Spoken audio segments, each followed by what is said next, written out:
হচ্ছে মৃত্যু যন্ত্রণা, সবাইকে পেতে হবে মা, তৈরি হয়ে থেকো গো, মৃত্যু যন্ত্রণা সবাইকে পেতে হবে। এই মৃত্যু যন্ত্রণা প্রত্যেকের জীবনে আসবে মা, যে যেভাবে মরে যায়। আমি যদি ওই হরিবাসরে গান গাইতে গাইতে মরে যাই তবু আমায় পেতে হবে, যদি আমি গাড়িতে যেতে যেতে অ্যাক্সিডেন্টে মরে যাই তবু আমায় পেতে হবে, আমি যদি বার্ধক্য দশায় আমি অসুস্থ হয়ে মরে যাই তবু তিনটে জ্বালা পেতে হবে, সবাইকে পেতে হবে। তিনটে জ্বালা কোথায় কোথায় আসবে? প্রথমে জ্বালা আসবে মা তোমার চোখে, তারপরে জ্বালা আসবে তোমার বুকে, তারপরে জ্বালা আসবে তোমার মুখে। মিলিয়ে নেবেন বাবা, আমার কথা বিশ্বাস করতে হবে না। যারা অসুস্থ হয়ে বয়স হয়ে মরে যায় একবার তাদের বিছানার পাশে বসে থাকবেন, দেখতে পাবেন মৃত্যু যন্ত্রণাটা কেমন হয়। যে ব্যক্তি বয়স হয়ে মরে যাচ্ছে না, দেখবে বাবা তার ছেলে বউ নাতিপুতি সব ঘিরে বসে আছে, মানে খবর হয়ে গেছে বেশিক্ষণ আর বাঁচবে না, কারণ অনেকদিন খাওয়া তো ছেড়ে দিয়েছে, এবার মনে হয় ডাক এসে গেছে, সবাই ঘিরে বসে আছে। কিন্তু যে ব্যক্তি চলে যাচ্ছে বারবার বলছে আমার একটু বড় ছেলেটাকে ডেকে দেবে, আমার একটু ওই ছোট মেয়েটাকে ডেকে দেবে, আমার নাতিটাকে আমার কাছে একটু পাঠাবে। ভগবান তখন হাসে, হায় রে যাবার সময় হয়ে গেল, এখনো সেই ছেলে বউ নাতিপুতি করছিস, এখনো কি মনে হচ্ছে না যাওয়ার সময় একবার আমার চরণ দর্শন করে যা? বলে তো সবাই গেলি কৃষ্ণ দাস হব, হয়ে গেলি সবাই মায়ার দাস, তাহলে জগতে গিয়ে যখন আমায় ভুলে গেলি, প্রথমে তোর যন্ত্রণাটা আমি চোখেই দেব। দেখবেন বাবা, যে ব্যক্তি মরে যায় তার পাশে সবাই বসে আছে কিন্তু দেখতে পাচ্ছে না, চোখে আচ্ছা আচ্ছা দেখছে, মানে চোখ খোলা হয়ে গেছে। ভগবান পর্দাটা ফেলে দেয়, পর্দাটা ফেলে দিয়ে বলে ওরে যে নয়নে সাধুগুরু বৈষ্ণবের চরণ দেখলি না, যে নয়নে কোনোদিন ভগবানের বিগ্রহ দর্শন করলি না, সারা জীবন এই নয়নে কত কু জিনিস দর্শন করলি, তাই প্রথমে তোর চোখটাকে আমি আগে কেড়ে নেব। চোখে পর্দা ফেলে দিল, আর কাউকে দেখতে পাচ্ছে না, চোখ তো ঘোলা হয়ে গেল। এইবার মৃত্যুর সময় জন্তু এসে বাবা বুকে চেপে ধরে, আর এমন বুকে চেপে ধরবে তুমি যে কাউকে বলবে যে আমার বুকের যন্ত্রণা হচ্ছে, মৃত্যুর সময় তোমার মুখ দিয়ে কোনো আওয়াজ বেরোবে না, শুধু একটাই আওয়াজ বার হবে, আ আ, ওই আ শব্দটা বার হবে, কারণ কফ থুতু এসে তোমার গলাতে আটকে যাবে, তোমার বলবার ভাষা রাখবে না। ভগবান বলল রে ওই হৃদয়ে যন্ত্রণা দিলাম একটাই কারণে, কোনদিন ওই হৃদয়ে সাধুগুরু বৈষ্ণবকে হৃদয়ে ধরলি না, কোনদিন ভক্ত আলিঙ্গন করলি না, তাই তো তোর হৃদয়ে যন্ত্রণাটা দিলাম। আর জিহ্বাই সারা জীবনে কুখাদ্য খেয়ে গেলি, সারা জীবন কুকথা বলে গেলি, কুসঙ্গ করে গেলি, সারা দিনের মধ্যে তুই এই জিহ্বাতে হরি নাম বললি না, তাই তোর এই জিহ্বা থেকে এই বদন থেকে ভাষাটা কেড়ে নিলাম। তিনটি জ্বালা পেতে হবে সবাইকে, কিন্তু ত্রিজগতের মধ্যে একজন ভক্ত বাবা ওই তিনটে জ্বালা পাই। কে জানো? যিনি ছিলেন নামাচার্য হরিদাস। যাবেন যারা জগন্নাথ ধাম, পুরী ধাম, সমুদ্র থেকে বেশি দূরে নয়, স্বর্গদুয়ার থেকে বেশি দূরে নয়, কাছাকাছি আছে বাবা হরিদাস ঠাকুরের সমাধিস্থল। আর হরিদাস ঠাকুর থাকতো কোথায়? যেখানে মা যাবেন সিদ্ধ বকুল। মনে রেখো মা, শুধু ওই জগন্নাথ মন্দিরে গেলে সমুদ্রে হাবুডুবু খাওয়া নয়, জগন্নাথ মন্দিরে অনেক কিছু দেখার জিনিস আছে, আজও তার প্রমাণ আমার মহাপ্রভু রেখে গেছে। ওই জন্য বলে যাই মা, সেই জিনিসগুলো অবশ্যই দর্শন করবে, সেই জায়গার মাটি অবশ্যই মারাবে। যারা জাননি তারা অবশ্যই করে যাবেন ওই জায়গাগুলো। যে জায়গাটা ছিল মা সিদ্ধ বকুল, দেখেছেন সিদ্ধ বকুলতলা? কতজন দেখেছেন একবার হাতটা তোলেন দেখি। এই কজন? আচ্ছা, পুরী ধামে কতজন সমুদ্রে হাবুডুবু খেয়েছো একবার হাত তোলো। ওইটার বেলা দেখো বেশি হাত উঠবে, কিন্তু যেগুলো আসলে জিনিস বাবা সেগুলোর বেলা হাত ওঠে না, কারণ যেতেই পারছে না সেখানে। কারণ জানলে তো যাবে, ওই জন্য তো কীর্তন। ওই জন্য বাবা জীব শিক্ষার জন্য আমাদের এই কীর্তন। কারণ মনে রেখো, সবার উপরে সব দায়িত্ব দিয়ে ভগবান পাঠায় না। আমি মৌমিতা যদি বলি আমি স্কুল মাস্টারি করব, হবে কি? হবে না। এটা আমার কীর্তন করার জন্য আমায় পাঠিয়েছে, জগৎ শিক্ষার জন্য। তাহলে মনে রেখো মা, এই সিদ্ধ বকুল তলায় যাবেন, দেখবেন আজও সেই বকুল গাছটা রয়েছে। ওই গাছটা মহাপ্রভু নিজের হাতে লাগিয়েছিল।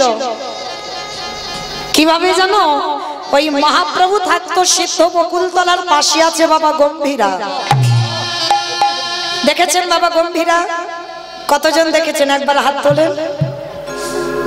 বাহ, যারা দেখেছেন তারা জানবেন এই রাধাকান্ত মঠ, এই রাধাকান্ত মঠ, এই গম্ভীরায় বাবা মহাপ্রভু থাকতো। 3.5 জন ভক্ত, স্বরূপ দামোদর, রায় রামানন্দ আর শিখি মাইতি। শিখি মাইতির একটা বোন ছিল 7 বছরের বৃদ্ধা, যার নাম মাধবী দাসী। মনে রেখো বাবা, নারী জাতি যারা সন্ন্যাসী হয় মহাপ্রভুর কাছে কি যেত? না, কোনদিন মহাপ্রভুর কাছে যেত না। মাধবী দাসীর এত ভক্তি ছিল, ওই গম্ভীরায় মহাপ্রভুর থেকে অনতি দূরে দাঁড়িয়ে দাঁড়িয়ে মহাপ্রভুকে দর্শন করত। কারণ নারী জাতি তো মহাপ্রভুর চরণে আসতে পারত না। কিন্তু মহাপ্রভুর কৃপা, ওই 3 জন ভক্তদের মধ্যে নারী জাতি মানে অর্ধে, পুরুষ মানে পরিপূর্ণ। ওই জন্য 3.5 জন বলছে। 3 জন পুরুষ ছিল, রায় রামানন্দ, শিখি মাইতি আর শিখি মাইতির একটা বোন ছিল যার নাম মাধবী দাস আর স্বরূপ দামোদর। 3 জন পুরুষ আর ওই শিখি মাইতির বোন মাধবী দাসী, 7 বছরের বৃদ্ধা। তাই এই গম্ভীরায় প্রতিদিন মহাপ্রভু কীর্তন করত। 3.5 হাত জায়গা, 3.5 জন ভক্ত, আর এইটুকু জায়গায় মহাপ্রভু হরিনাম করত। আর জানো, হরিদাস তো সিদ্ধ বকুল তলায়, এই যে রোদ যে কেউ আচ্ছাদন করে দেবে না। এখন তো গেলে বাবা মঠ তৈরি হয়েছে, মঠ দেখতে পাই। তখনকার দিনে কেউ সব ছিল, বন জঙ্গলে পরিপূর্ণ ছিল। তো ওই রোদে বৃষ্টিতে ভিজে, ওই রোদে পুড়ে হরিদাস সর্বদাই 3 লক্ষ নাম জপ করত। খেত না গো, কারণ খেতে গেলে তো নাম সংখ্যা কমে যাবে। রাতের বেলা ওই আঠা দিয়ে রুটি করে বানাতে গেলে সময় লাগবে, দরকার নেই, সেই তো পেটে গেলে গুলে যাবে। গ্লাসে করে আঠা একটু গুলে নিয়ে কোন রকমে প্রাণটা বাঁচিয়ে রাখতো কৃষ্ণ ভজন করবার জন্য। তা এই মহাপ্রভু যখন দেখলো হরিদাসীর এমন ভাব, তো মহাপ্রভু প্রতিদিন ওই গম্ভীরা থেকে জগন্নাথ মন্দিরে যেত। আর জগন্নাথ মন্দির থেকে জগন্নাথের ওই মহাপ্রসাদ দেখেছেন তো, আনন্দবাজার যেখানে জগন্নাথের প্রসাদ বিক্রি হয়, জগন্নাথের ওই মহাপ্রসাদ আমার মহাপ্রভু নিজের হাতে নিয়ে হরিদাস বসে বসে নাম করে। জগন্নাথের মহাপ্রসাদটা এনে মহাপ্রভু ভক্তকে নিজের হাতে খাইয়ে দেন।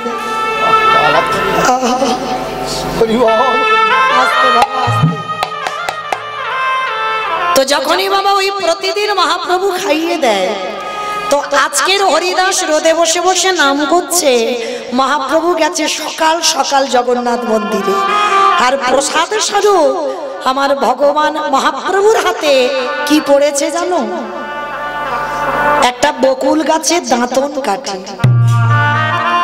মানে সকালবেলা ওই বকুলের কাঠিটা জগন্নাথের দাঁতন করতে দিয়েছিল, দাঁত মাজতে দিয়েছিল।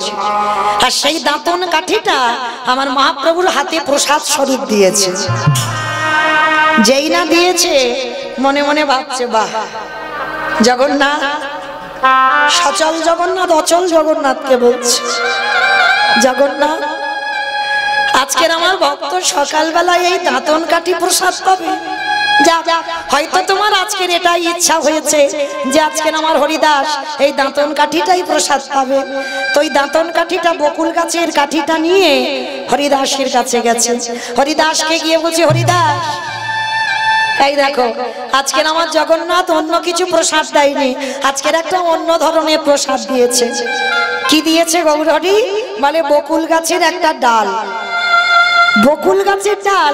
বলে হ্যাঁ জগন্নাথ এইটা দিয়ে দাঁতন করেছি, এইটা প্রসাদই দিয়েছে, নাও। তা বকুল গাছের ওই কাঠিটা নিয়ে একটুখানি ভেঙে বাবা হরিদাস সেবা করেছে। আর সেবা করে যতটুকু বেশি ছিল মহাপ্রভু বলছে কি হবে, ওইটুকু কাঠিটা নিয়ে যেখানে হরিদাস বসে নাম করত ওইখানে বকুল কাঠিটা পুঁতে দিয়েছে। যখনই বকুল কাঠিটা পুঁতে দিল, এত প্রখর রোগ, মহাপ্রভু চলে গেল বাবা গম্ভীরায় নাম ভজনে। আরে এত প্রখর রোগ, হরিদাস বসে বসে হরি নাম করতে পারছে না, এত কষ্ট হচ্ছে, সর্বশরীর থেকে ঘাম ঝরে ঝরে পড়ছে, কিন্তু নাম সংখ্যা বন্ধ দেয়নি। যখন ভক্তির এত কষ্ট হচ্ছে দেখে আমার ওই সচল জগন্নাথ থাকতে পারলো না। সচল জগন্নাথ কি করেছে জানো? যেখানে মহাপ্রভু বকুল কাঠিটা পুঁতে দিল, হঠাৎ দেখা গেল ওই বকুল কাঠিটা দিয়ে হঠাৎ ওই জায়গায় একটা বকুল গাছের জন্ম হয়ে গেল। আর এত বড় বৃক্ষ হয়ে গেল, ডালপালা শাখা পোশাখা দিয়ে ওই হরিদাসকে আচ্ছাদন করে দিয়েছে। ভক্তে যাতে কষ্ট না হয়। কি গো তুমি ভাববে তোমার কথা, তুমি ভাবো তার কথা, সে তো ভাববে তোমার কথা। দেখো তার প্রমাণ হয়ে গেল, কষ্ট পাচ্ছে বলে ভক্ত কাঁদছে, আর সেই বকুল কাঠি থেকে গাছ হয়ে গেল, আচ্ছাদন করে রেখেছে। সেই গাছটা আজও যারা যাবেন দেখে আসবেন, সেই গাছ আজও বর্তমান আছে। দেখবেন বাবা গোড়াটা একেবারে পোকাই যেন খেয়ে নিয়েছে, কিচ্ছু নেই। আর একটু উপরের দিকে তাকিয়ে দেখবেন আবার যেন কচি কচি পাতা জন্মাচ্ছে। মানে আশ্চর্যের ব্যাপার, যেটা কি করে হতে পারে? নিচে থেকে যে গাছের ভিতরে বাবা কিচ্ছু নেই, শুধু কাঠটা পড়ে আছে, কিন্তু আবার নতুন শাখা পোশাখা গজিয়ে যাচ্ছে। কি গো, এর দ্বারা প্রমাণিত হয় আজও ভগবান আছে। যার যেমন ভক্তি সে তো তেমন ভাবে ভগবানকে পাবে। সেই হরিদাস ঠাকুরের শেষ সময় হরিদাস ঠাকুর বলছে, গৌরহরি হে দয়াময়, একেবারে কৃপা করে করুণা করি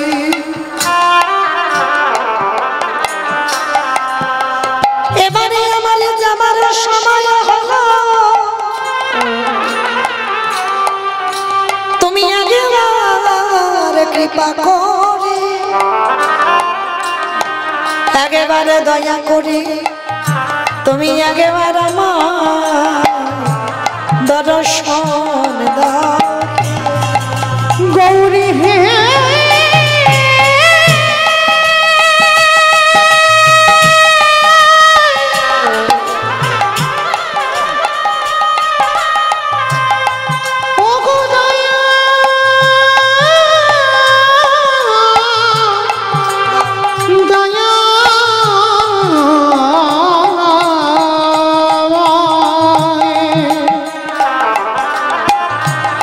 একেবারে কৃপা করি দেখা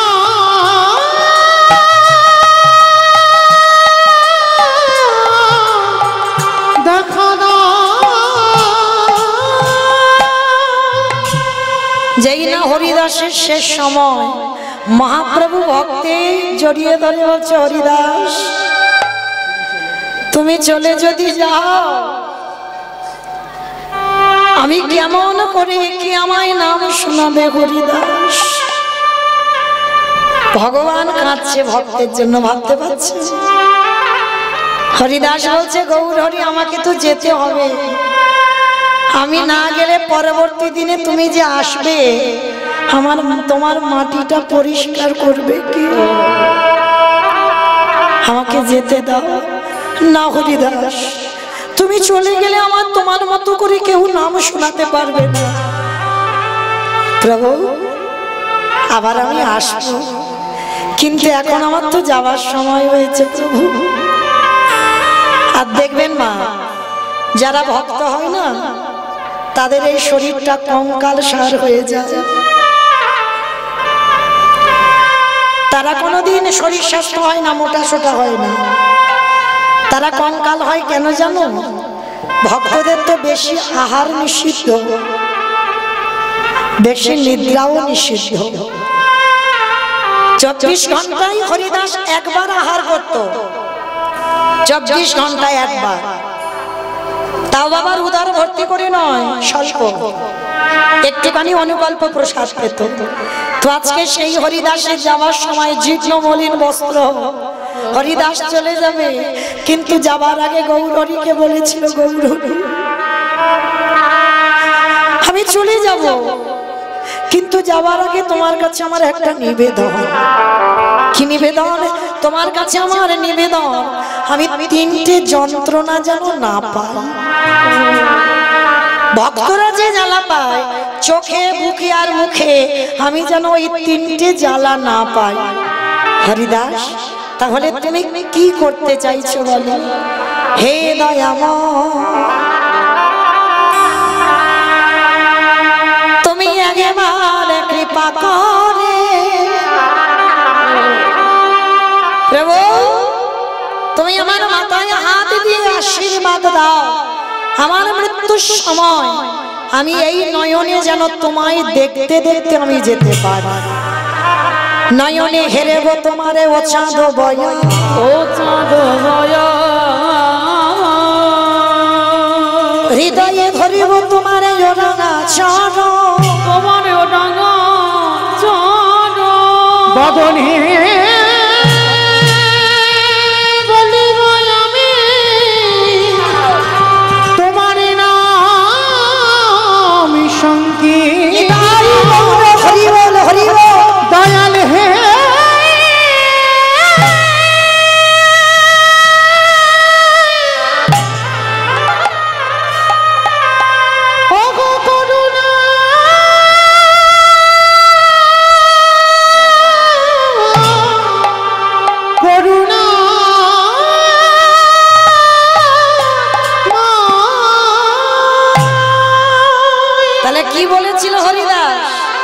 যাবার সময় তোমার এই চোখে যেন রূপটা দেখতে পাই, যাবার সময় তোমার চরণ দুটো যেন আমার বুকে থাকে, আর যাবার সময় আমার এই জিহ্বা থেকে যেন কৃষ্ণ নাম চলে না যায়। এই হরিদাস যখন দেহ রাখলো, মহাপ্রভু মনে মনে ভাবলো ওকে যে মাটির তলায় লাগে। মহাপ্রভু নিজের গায়ের কম্বলটা হরিদাসের গায়ে দিয়ে দিয়েছে, নিয়ে গেল বাবা হরিদাসের যেখানে সমাধি হয়েছে। আজও গিয়ে দেখবে সেইখানে কান পাতলে যেন আজও কে যেন কৃষ্ণ কৃষ্ণ কৃষ্ণ বলে কাঁদে। কৃষ্ণ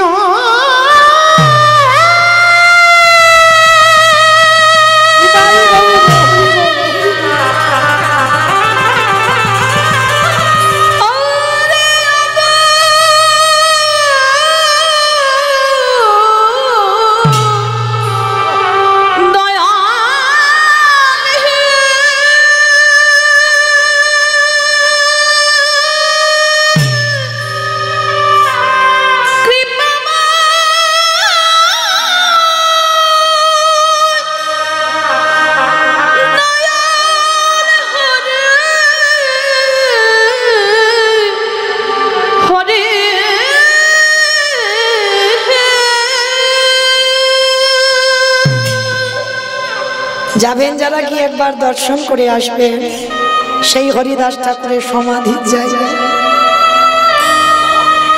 সেই হরিদাস তিনি পাইনি বাবা তিনটে জ্বালা যন্ত্রণা। তারপরে জগতে যারা যারা ভক্ত আছে সবাইকে পেতে হলো জ্বালা।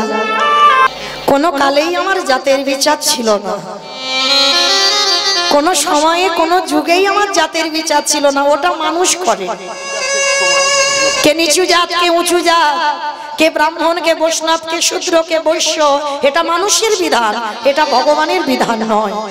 ভগবানের যদি বিধানও হতো মা, তাহলে যে মায়াপুরে আপনারা আমরা এখন যাই ওটা তো মায়াপুর নয়, ওটা ছিল বাবা মিয়াপুর। আমরা হিন্দু সমাজ ওটাকে মায়াপুর করেছি, কিন্তু আদৌ ওটা মায়াপুর নয়, ওটা মিয়াপুর। মিয়াপুর কেন বলা হতো? মিয়া সাহেবের সম্পত্তি ছিল। এই মিয়া সাহেব কাকে বলে? মলয় চাঁদ কাজী। এই মলয় চাঁদ কাজীকে মিয়া সাহেব বলা হতো, আর গোটা সম্পত্তিটা ছিল মা মিয়া সাহেবের। ওই জন্য ওই জায়গাটার নাম ছিল মিয়াপুর। কিন্তু এই চাঁদ কাজী একজন বিধর্মী মুসলমান হয়ে কি করতো জানো? যেখানে হিন্দুরা হরিনাম করত, যেখানে ভাগবত পাঠ হতো, সঙ্গে সঙ্গে কাজী সাহেব গিয়ে ওই হিন্দুদের খোল করতালগুলো ভেঙে গুড়িয়ে দিত। করতালগুলো সুরধনী গঙ্গায় ফেলে দিত, আর লাঠি দিয়ে বড় বড় অস্ত্র দিয়ে ওই মাটির খোলগুলো ভেঙে চৌচির করে দিত। মানে হরিনাম করতে দিত না কাজী। এত ক্ষেপে উঠেছিল নবদ্বীপবাসীরা। এই কাজীর অত্যাচারী বাবা কেউ আর হরিনাম করতো না, ভয় পেত, সবাই ভয়ে ভয়ে থাকতো। একদিন সমস্ত ভক্তরা নিমাইয়ের কাছে গিয়ে নালিশ জানালো, নিমাই নিমাই তুমি দেখতে পাচ্ছ না, তুমি কি শুনতে পাচ্ছ না? আমরা হরি নাম করি, আমরা কৃষ্ণ নাম করি, আমরা তো কারোর ক্ষতি করি না, তাহলে এটা কি আমাদের অন্যায়? কিন্তু ওই কাজী সাহেব আমাদের খোল করতাল ভেঙে দেয়, আমাদের হরি নামে বাধা দেয়। বলো না নিমাই, তুমি কি এর একটা বিহিত করবে না? নিমাই বলেছিল, বেশ তোমরা চলে যাও, আমি দেখছি কি করা যায়। যে যার ঘরে চলে গেল। কাজী সাহেব রাত্রিবেলা বাড়িতে ঘুমিয়েছে পালঙ্কে। ভগবান ভোরের বেলা, দেহটা মানুষ আর মুখটা পশুর মতো। আমার কোন ঠাকুর গো? গণেশ ঠাকুর। গণেশ ঠাকুর, নৃসিংহদেব। দেহটা মানুষ আর মুখটা পশুর মতো, ওই রূপটা ধরে কাজী সাহেবের বুকের উপরে চড়ে বসেছে। আর কাজী সাহেবের বুকের উপরে চড়ে বসে বলে বলেন, অপদার্থ, তোর এত বড় শ্রদ্ধা, তোর এত বড় সাহস, তুই ওই আমার ভক্তদের হরি নামে বাধা দিস? আর এই পৃথিবীতে যারা যারা হরি নামে বাধা দেয়, যারা কৃষ্ণ নামে বাধা দেয়, আমি তাদের ছেড়ে দিই না। শোনো কাজী, আজকের আমি তোমাকে আদেশ দিয়ে গেলাম, আজকের থেকে ঠিক এই রকম দিনে 1 মাস পর আমি নিজের হাতে তোমার প্রাণ নিতে আসব। স্বপ্নটা যেই না কাজী দেখেছে, দেখার মাত্র বাবা ভোরের বেলা ছুটতে ছুটতে একেবারে কাজী নিমাইয়ের চরণে গিয়ে আছাড় খেয়ে। যেই না নিমাইয়ের চরণে পড়েছে, নিমাই বলছে, কি কি এমন করে আমায় পায়ে পড়ছো কেন? নিমা সম্পর্কে বাবা তুই আমার অন্য কেউ নয়। তুই হিন্দু হতে পারিস, আমি মুসলমান হতে পারি, তবে শোন, আজকে থেকে আমি কথা দিলাম বাবা, হরিনামে আর কোনোদিন আমি বাধা দেব না, আমি কৃষ্ণ নামে কোনোদিন বাধা দেব না। কিন্তু আমাকে বলে গেল 1 মাস পরে আমার প্রাণ নিতে আসবে। আমি কথা দিচ্ছি, আজকে থেকে তোর এই হরিনামে আমি নিজেই যোগ দেব। তা যেই না কাজী হিন্দুদের হরিনামে যোগ দিল, মুসলমান সমাজ ক্ষেপে উঠেছিল। বলল, কাজী তুমি একজন মুসলমান হয়ে যখন হিন্দুদের হরিনামে যোগদান করলে, তাহলে শোনো কাজী, আমরা সবাই মিলে তোমাকে এক ঘরে করে দিলাম। শুধু এক ঘরে নয়, তোমার মৃত্যুর পর তোমার দেহটাকে কেউ আমরা কবর দিতে যাব না। তোমার মৃত্যুর সময় তোমার মুখে আমরা কেউ একটু জলও দেব না। কাজী ছুটে গেল নিমাইয়ের চরণে। নিমাই, শুনেছিস বাবা, তোর হরিনাম ভালোবাসলাম বলে আমার সমাজ আমাকে এক ঘরে করে দিল, বলল আমার মৃত্যুর পর আমাকে কেউ কবর দিতে যাবে না।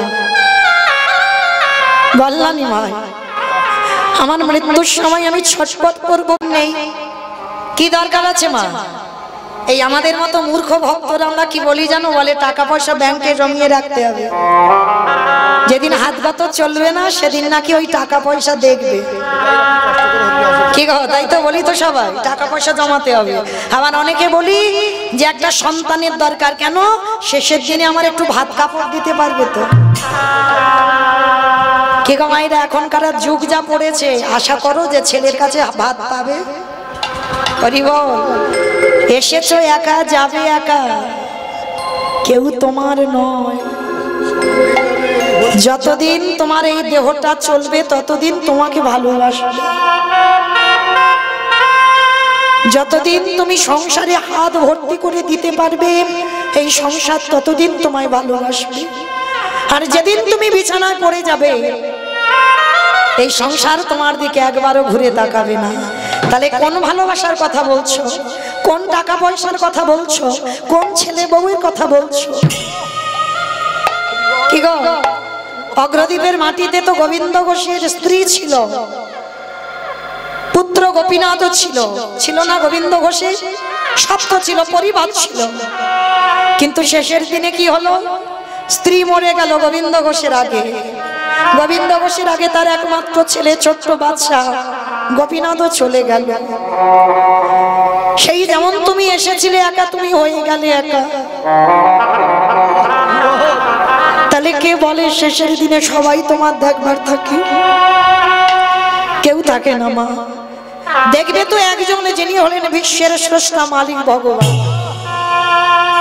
যদি তাকে তুমি ডাকার মতো ডাকতে পারো, শেষের দিনে ওই অর্জুনের সারথিতে ভগবান যেমন ঢাল হয়ে দাঁড়িয়ে আছে, দেখবেন ওই ঢালের মতো তোমার সামনেও ভগবান অর্জুনের রথে যেমন দাঁড়িয়েছিল, তোমার দেহ রথের সারথি হয়ে আমার কৃষ্ণ তোমার সম্মুখে দাঁড়িয়ে আছে।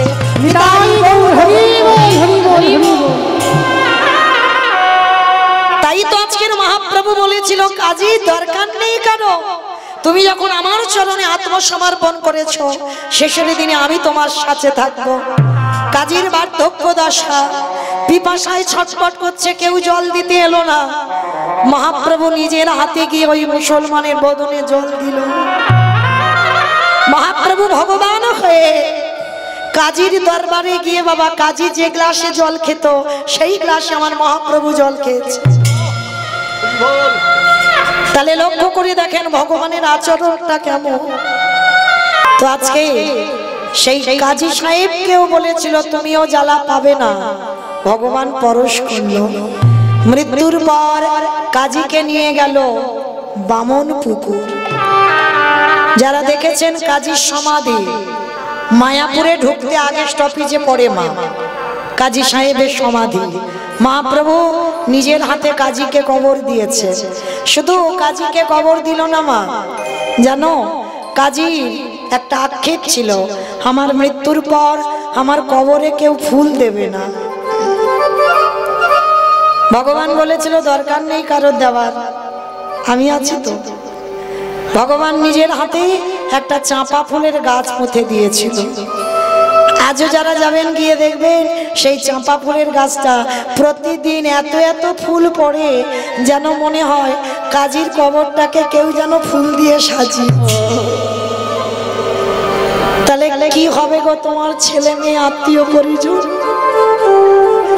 যদি আমার ভগবানকে ডাকার মতো ডাকো, শেষের দিনে সেই তোমার পাশে দাঁড়াবে।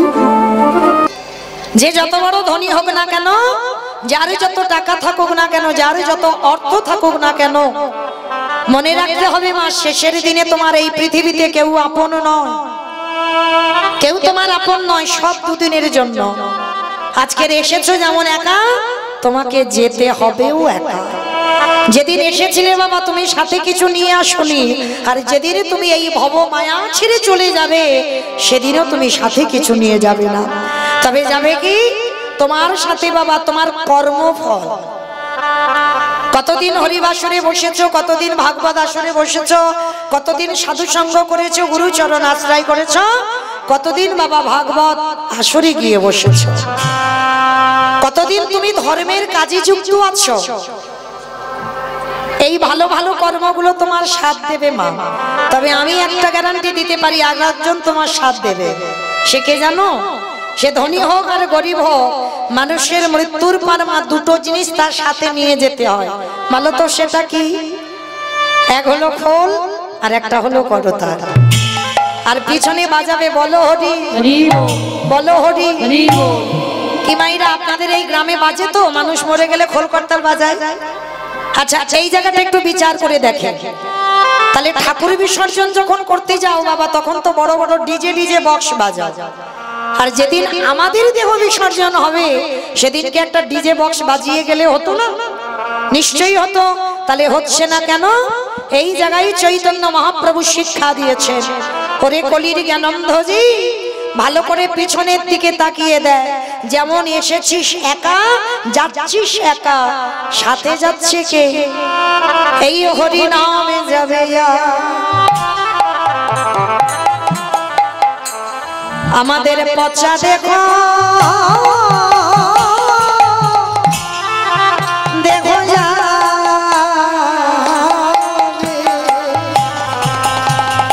যেদিন তুমি ভাবো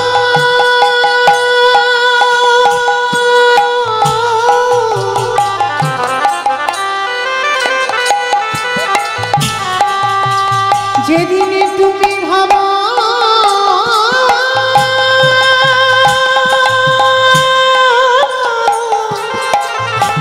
হরি বল হরি বল। যেদিন তুমি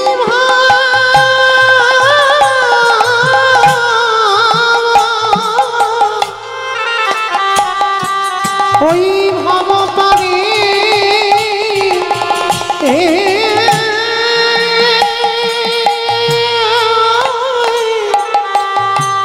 পরে যাবে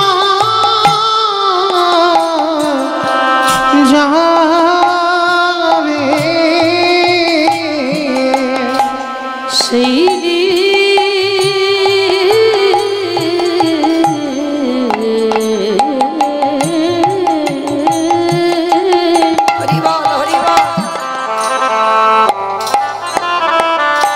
সেই দিনে নাম যাবে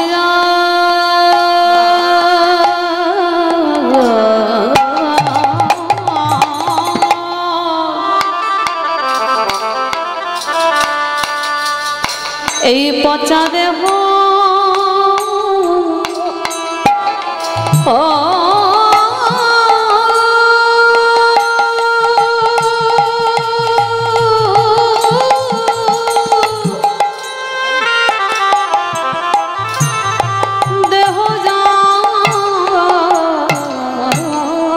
আসতে। তাহলে মায়েরা, ভগবানের চরণ ছাড়া এই জগতে তোমার আপন আর কেউ নয়। যত বলুক না কেন আমি তোমায় এত এত ভালোবাসি, কেউ তোমায় ভালোবাসে না। সব স্বার্থের ভালোবাসা, তুমি দাও তোমায় ভালোবাসবে। আর যেদিন তুমি সংসারে দাবাটা বন্ধ করে দিতে পারবি, সেদিন লাঠি ঝাঁটা মেরে দূর দূর করে তাড়িয়ে দেবে। এটাই হলো সংসার। একজনই তোমার সব থেকে বেশি ভালোবাসে, যিনি হলেন বিশ্বের স্রষ্টা মালিক ভগবান। আর ভগবানের থেকে তোমায় কেউ কোনোদিন ভালোবাসবে না। তো চলেন মায়েরা, সেই ভগবানের চরণ আজকের আমরা আশ্রয় করি। আজকের আমরা সবাই একত্রিত হয়ে চলে যাব একটুখানির জন্য শ্রীধাম নদিয়া নবদ্বীপ ধাম। কারণ মায়েরা, কীর্তনের যে যতই করি না কেন, লীলা কীর্তন, কীর্তনের তো একটা ধারা থাকবেই বাবা। কারণ কীর্তন গাইতে গেলে আমাদের একটা ধারা অনুযায়ী যেতে হবে। যে হঠাৎ করে বাবা লীলা গাইব হবে না, কীর্তনের প্রারম্ভে আমার চৈতন্য মহাপ্রভুকে ডাকতেই হবে। কারণ চৈতন্য চরিতামৃত গ্রন্থে কবিরাজ গোস্বামীপাদ লিখেছেন, সংকীর্তন পিতা শ্রীকৃষ্ণ চৈতন্য, সংকীর্তন যজ্ঞে তারে যেই ভজে সেই বড় ধন্য। সত্যতে নারায়ণ, ত্রেতাতে রাম, দাপরে কৃষ্ণ, কলিতে হলো গৌরাঙ্গ। চার যুগে ভগবান চার ভাবে অবতীর্ণ হয়েছেন। কিন্তু মায়েরা, এই যে চার ভাবে এলেন, মনে রাখতে হবে যার ডাকে এসেছিল তিনি কোনো সাধারণ ব্যক্তি ছিল না। তিনি ছিলেন শান্তিপুরের মাটিতে বুড়ো অদ্বৈত আচার্য গোসাই। বাবা ঠাকুর এই অদ্বৈত আচার্য চেনেন তো, যেন ভাবেন না আপনাদের গ্রামে কেউ। পঞ্চতত্ত্ব ছবি যারা দেখেছেন, মানে পঞ্চতত্ত্ব ছবি মানে বুঝতে পারছেন তো, যে পাঁচজনে একেবারে হাত তুলে দাঁড়িয়ে আছে, শ্রীকৃষ্ণ চৈতন্য প্রভু নিত্যানন্দ শ্রী অদ্বৈত গদাধর শিবাসাদি গৌর ভক্তবৃন্দ। একটা বাচ্চাকে জিজ্ঞাসা করবে, সে বলে দেবে মাঝখানে যে দাঁড়িয়ে আছে আমার কলিযুগের ভগবান। আর ওই ছেলেটার ডান দিকে দেখবেন একটা বয়স্ক লোক দাঁড়িয়ে আছে, মানে মুখে চুলগোল দাড়িগুলো বাবা সব পেকে সাদা। ইনি হলেন বুড়ো অদ্বৈত আচার্য গোসাই। আর চুলগোল দাড়িগুলো পাকলো কেন? কারণ আমার মহাপ্রভুর থেকে 52 বছরের বড়, মানে এক দুদিনের বড় নয়, 52 বছরের বড়। তা যিনি 52 বছরের বড় হবে বাবা, তার তো চুলগোল দাড়িগুলো পেকে সাদা হবে। তো ওনারই ডাকে কিন্তু কৃষ্ণ গৌর হয়ে এসেছিল। কিন্তু এখানে মা একটা প্রশ্ন রয়ে যায়, জগতে ভক্তের অভাব নেই বাবা, হাজার হাজার আছে, লাখ লাখ আছে, কোটি কোটি ভক্ত আছে। তাহলে ভগবানের কি এমন মতিভ্রম হলো একেবারে শান্তিপুরে বুড়ো মালিক ডাকে আসতে হলো? তাহলে মনে রাখতে হবে, ওই যে ব্যক্তি ডেকে এনেছিল মা 12 বছর তুলসী ভাসিয়ে, সেই ব্যক্তিটার মধ্যে কতটা ক্ষমতা বা কতটা পাওয়ার ছিল, যার জন্য তো আনতে পেরেছিল। আমাদের দ্বারা আপনাদের দ্বারা কি সম্ভব সেই বৃন্দাবন থেকে কৃষ্ণকে কলিযুগে গৌর করে আনবার? সম্ভব নয়। কিন্তু একজনের সম্ভব হয়েছিল, যিনি হলেন অদ্বৈত আচার্য গোসাই। তাহলে আজকের আমরা জানবো এই অদ্বৈত আচার্য গোসাইটা কে, যার একটা নাম মৃত্যুঞ্জয়। আমাইরা মৃত্যুঞ্জয় কোন ঠাকুরকে বলে বাবা? কালী ঠাকুর, মহাদেব।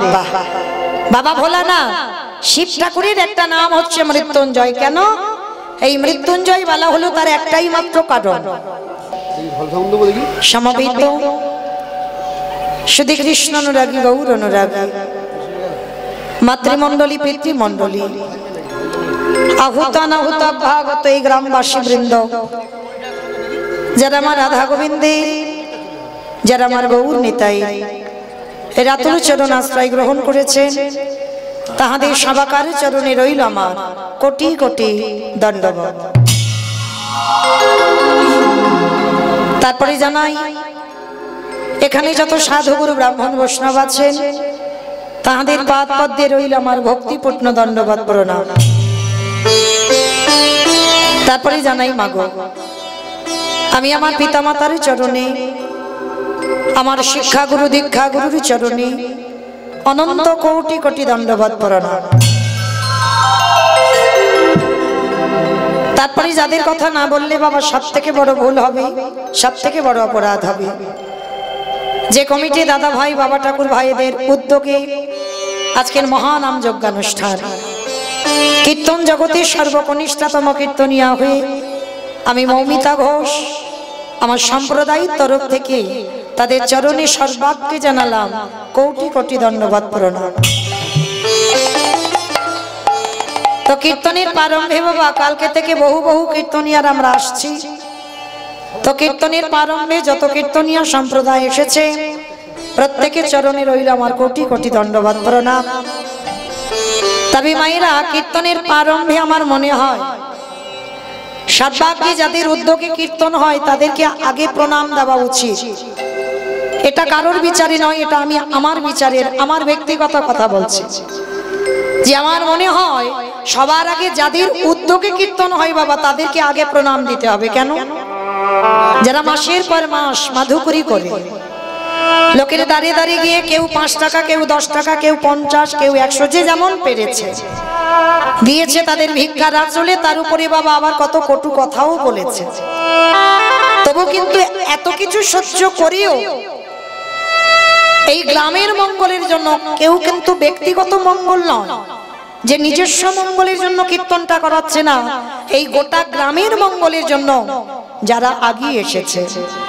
কীর্তন জগতে সর্বকনিষ্ঠতম কীর্তনিয়া হয়ে আমি মৌমিতা ঘোষ আমার সম্প্রদায়ের তরফ থেকে তাদের চরণে সর্বাগ্রে জানালাম কোটি কোটি দণ্ডবত প্রণাম। তো কেন মা প্রণামটা জানালাম আগে আমার কমিটি দাদা ভাইদের? এটা তো জানা দরকার, কারণ আমাদের সবাইকে মনে রাখতে হবে মা, এটা কলিযুগ। আর এই কলিযুগে যাগযজ্ঞ নয়, ব্রত পূজা নয়, ধ্যান তপস্যা নয়, হরির নাম হরির নাম হরির নামৈব কেবলম কলৌ নাস্তেব্য নাস্তেব্য নাস্তেব্য গতির অন্যথা। কলির মানুষের হরিনাম ছাড়া কোনো গতি নাই, কোনো গতি নাই, কোনো গতি নাই। আপনারা প্রশ্ন করবেন মৌমিতা সেই কালকে থেকে কত কত কীর্তনিয়া কীর্তন গাইছে, এখন আমি এসেছি আবার আমার পরে আবার আছে এক দাদা ভাই।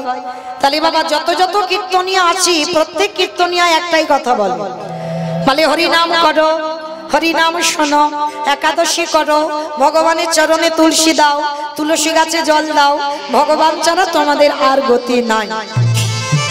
কি মাইরা কালকে থেকে কীর্তনিয়ারা ওই সব বলেই যাচ্ছে না, শুধু ভগবানের চরণ ভজন করো আর কিছু নয়। কিন্তু মাইরা শুধু কীর্তনিয়ারা বলবে আর আপনারা শুনে বাড়িতে যাবেন হবে না, ওই কথাটাকে একটু অনুভব করতে হবে, বিচার করতে হবে। যে কথাটা আমরা যে বলে যাচ্ছি সেই কথাটা বাস্তবের সঙ্গে মিলিয়ে নিতে হবে বাবা। এই যে কীর্তনিয়ারা বলছে হরিনাম ছাড়া মানুষের গতি নাই, ভালো করে দেখেন তো বাবা হরিনাম ছাড়া গতি আছে? জয় জয় জয় জগৎ জয়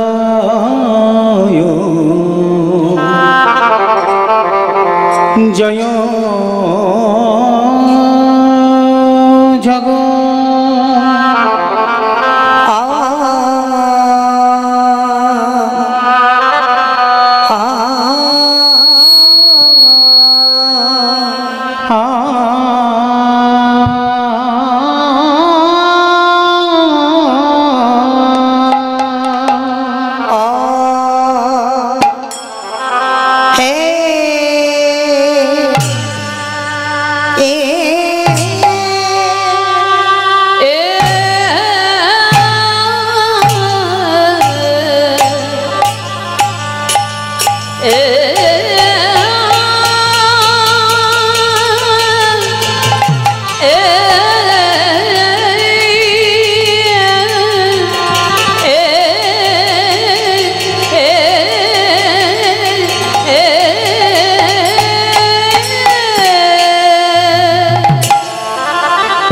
আজ জয় জয় জয়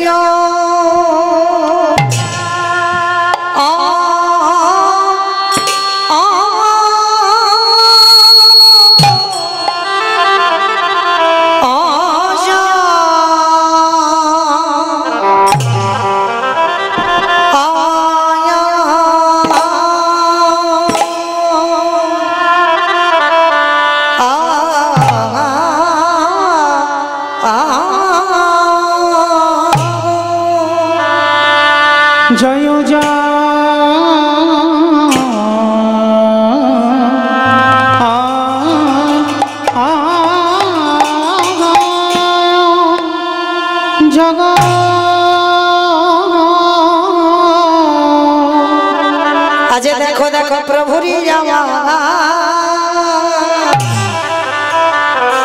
আমার সেই এরা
কিয়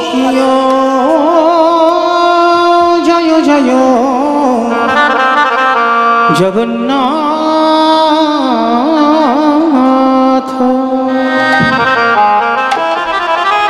আজ জয়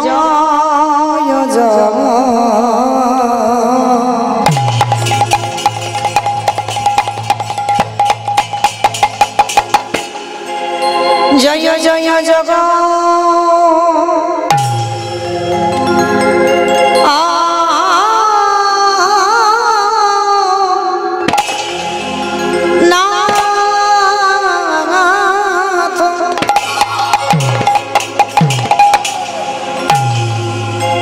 প্রভু আমার সচি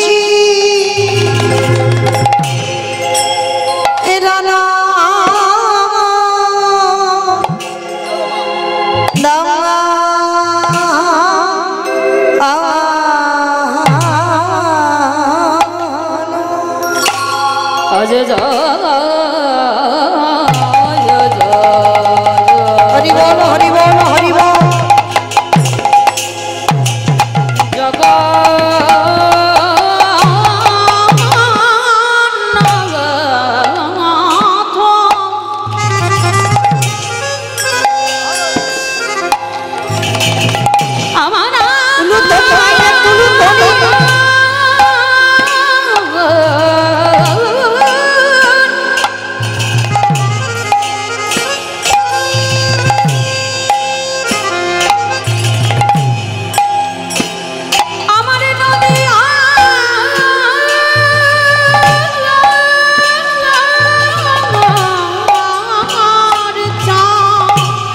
হরি বল হরি বল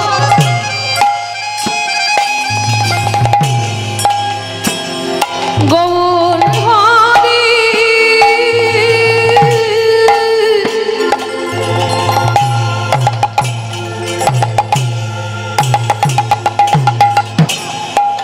সে যে আমাদের মধ্য পতিতে পাবন উদ্ধার করব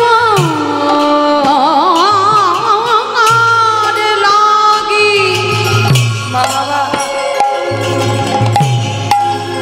জীবের দাঁড়ে দাঁড়ে ঘুরে ঘুরে ভরে না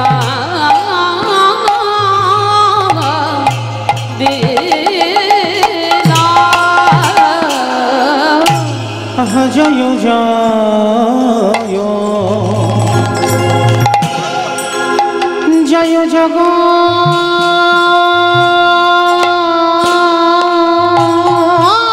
হরি বল হরি বল নাথ।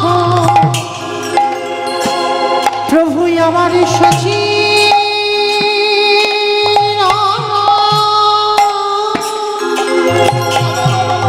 নন্দা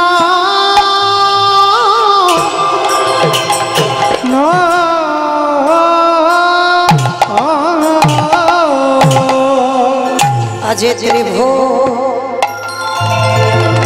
বন কনে জানানো চড় চড় চড় আহা চরণ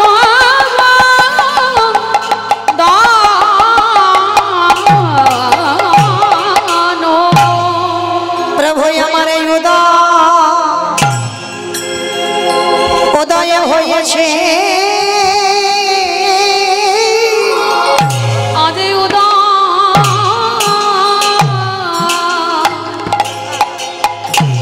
হয়েছে দেখো দেখো নদী গাড়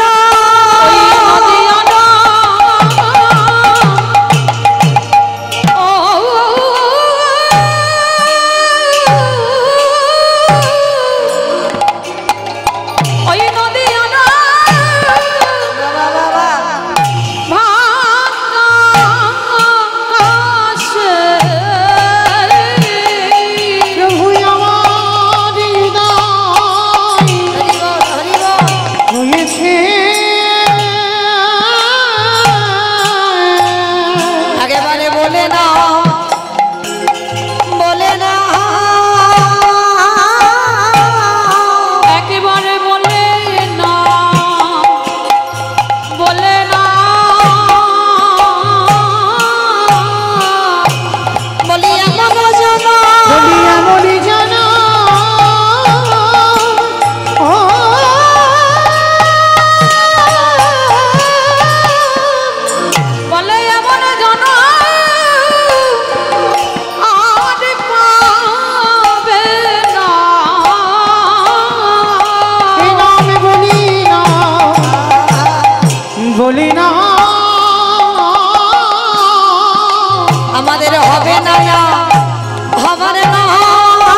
একেবারে ধনী দাও ধনী দাও ধনী দাও ধনী দাও বলি ধনী দিলে ধনী পাবে একেবারে ধনী দাও ধনী দাও বলি ধনী দিলে ধন্য হবে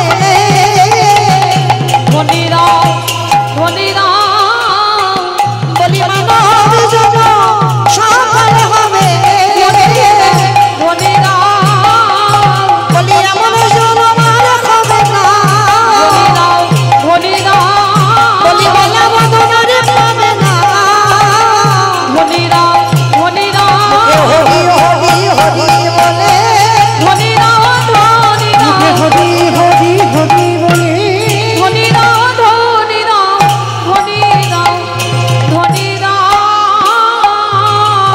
আজ ত্রিভুবন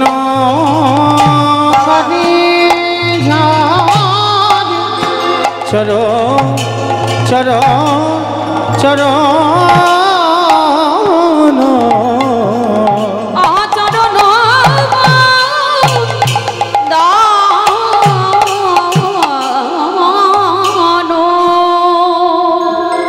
নম ত্রিকাল সত্তায় নম ত্রিকাল সত্তায়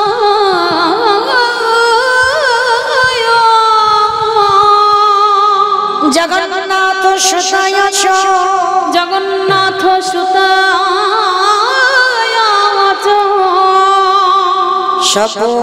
সপুত্রায় সবিত্রায় সকলত্রায়তে নমো নমঃ সকল নয়তে